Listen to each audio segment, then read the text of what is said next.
Bueno, hablé también de la música de Jerry Goldsmith, del espía Flynn, y hay algo que no comenté. Cuando se escucha ese CD, que vienen las dos bandas en un solo CD, Orman Flynn, In Like Flynn, se escuchan menos instrumentos que en los vinilos, aparte que no coinciden los tracks. Si eso ya lo hablamos, no lo vamos a repetir. Pero se escuchan menos instrumentos. Si quieren verificar, les recomiendo el tema icónico de Orman Flynn, que en el vinilo sería el primero del lado 2, donde pone a las chicas en los barriles y los tira por las cataratas y después se tira a él. Se escuchan muchos menos instrumentos que en el vinilo. ¿Por qué? Porque de alguna forma es una remasterización.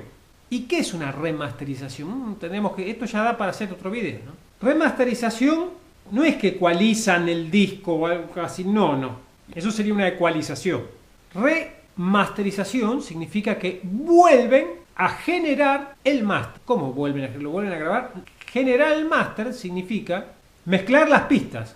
El máster es el producto de las diferentes pistas mezcladas. La remasterización significa volver a las pistas por separado y volver a mezclarlas. ¿Por qué? Porque el máster que tenemos, pasaron los años y en la cinta magnetofónica fue perdiendo calidad de sonido, no eran archivos digitales, entonces se vuelve a mezclar. ¿Qué pasa? Cuando lo vuelven a mezclar, y acá fue evidente, pero esto sirve de ejemplo para muchos casos. A ver, no nos quedamos en estas dos bandas de sonido. Tenemos que saber que esto pasa con frecuencia. O sea, a veces la remasterización tiene un problema muy grave.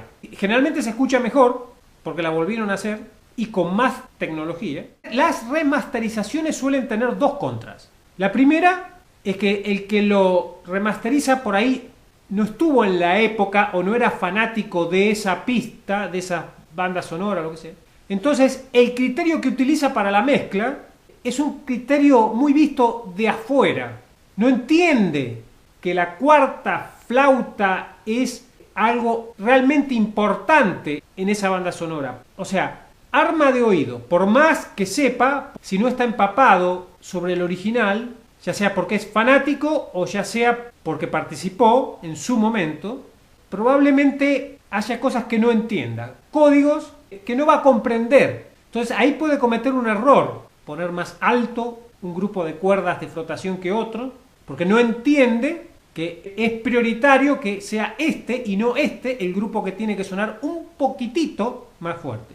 Pero el otro problema, que es archicomún, es que las pistas que tienen sonidos muy suaves, lo que hablamos recién, alguna flautita, por ejemplo, esas son las pistas que más se arruinan, porque el ruido de fondo, el ruido de cinta, crece más en ese lugar donde casi no hay otra cosa. Entonces, ¿qué hacen? Para que no ensucie tanto la mezcla, esas pistas las sacan y dejan solo las pistas que se escuchan mejor, las que no están ni muy bajito ni las que por alguna razón están muy saturadas. Entonces, al dejar solo las pistas que se escuchan mejor, la calidad de sonido es mejor, pero ya no se escuchan 40 cuerdas de frotación, sino 10. Y si esto lo vemos en toda la orquesta y en todo el álbum, sin darnos cuenta, sin entender mucho por qué, el álbum tiene menos polenta, menos fuerza, la banda sonora es menos épica, digamos.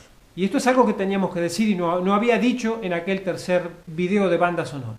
Cuando hablé de las mejores bandas, hablé del Clan Siciliano de Ennio Morricone como la mejor banda, a mi criterio siempre, de los años 60. Quiero hacer algunos agregados. Por empezar, África Adiós, de Riz Ortolani.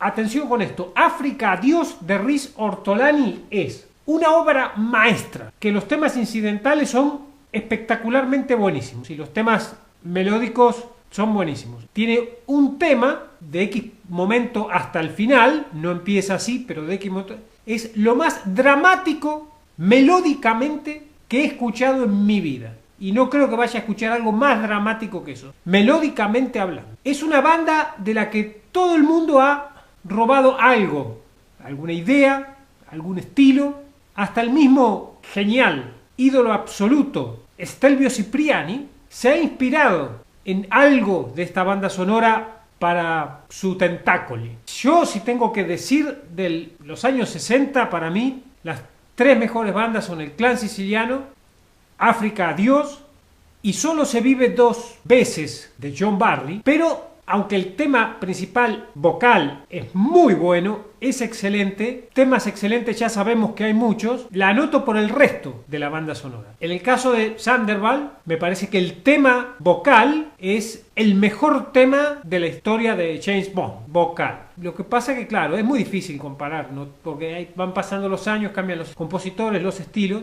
Por lo menos de John Barry es el mejor. Es una banda sonora espectacular. Para mí, Thunderball es la primer banda sonora de James Bond donde John Barry es John Barry. Antes de eso se estaba armando, digamos. Goldfincher para mí será muy buena, muy original, pero todavía el John Barry de Bond definitivo no se había formado. Y creo que las mejores de Barry, de Bond, son, aparte de Moonraker, Solo se vive dos veces y El hombre del revólver de oro. Una banda sonora que muchos subvalúan porque están muy cerrados y no les entra una idea de jazz, por ejemplo. No fue hiper conocida la vocal, Lulu, o sea, fue hiper conocida un ratito, digamos.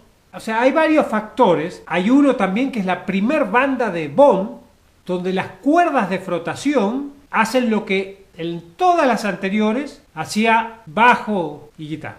Es decir, creo que es una espectacular banda sonora, El hombre del revólver de oro, pero ya es de los años 70. Y si bien la reedición a partir del año 2000 no incluye tracks adicionales, hay que saber que no los incluye porque no existen. En la película no se escucha música que no se escuche en el vinilo. Es más, el tema de jazz, que es solo de jazz, completo, no existe en la película. Es un regalo muy raro que Barry nos hace. Digo raro porque siempre nos da de menos, pero en este caso nos dio todo, y el tema de jazz, como no existe en la película, realmente excelente. Pero quiero mencionar dos bandas sonoras que son para aprender mucho. No son mis favoritas para nada, pero son para aprender un montón. La de la película de Hitchcock, Vértigo, el score completo, que tiene ton de tracks y que está por Joe McNeil, bueno,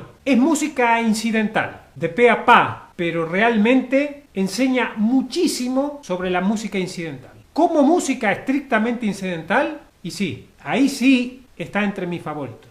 Y después hay una banda sonora que yo subestimé durante mucho tiempo, palabra de hombre, pero la verdad que hay tantas versiones de la melodía principal dentro de este vinilo, hasta hace poco no se conseguía, que yo sepa, nunca lo vi en formato CD, de Pino Marchese, es esta banda sonora. No está entre mis favoritas, nada por el estilo, pero es para aprender un montonazo, porque la misma melodía está tocada de formas muy diferentes, está interpretada con mucha originalidad en diferentes momentos. A ver, lo que yo llamo melodía central en realidad no tiene nada que ver con el tema primero y último. Me parece que hay una melodía que es el leitmotiv de la acción de la película, durante toda la película, que está tocada, interpretada, arreglada de forma tan variada, pero tan variada, que si uno se encuentra un poco distraído, más de una vez no se da cuenta que es la misma melodía del track anterior. Sobre todo uno de los últimos tracks donde el sonido es de cuerdas de frotación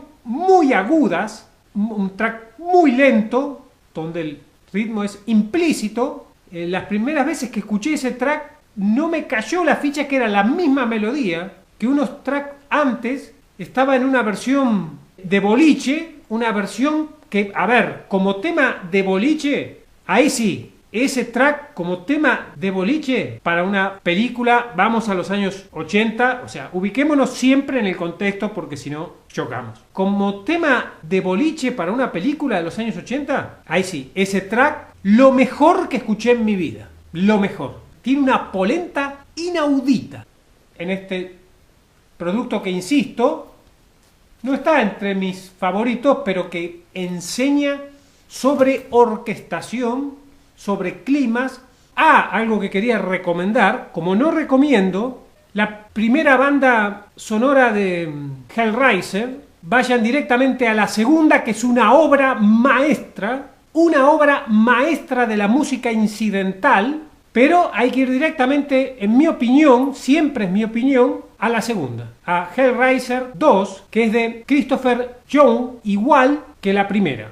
Yo en el corazoncito tengo a la música de Knack y cómo lograrlo, de John Barry, cuando hablábamos de las bandas de los años 60, pero no me parece que sea para ponerla entre las mejores, pero realmente es formidable. Y sí, es otro estilo, hay que ver, o sea, la apariencia no engaña, lo que engaña son las expectativas. El problema es con qué expectativa llegamos a la banda sonora, ¿no?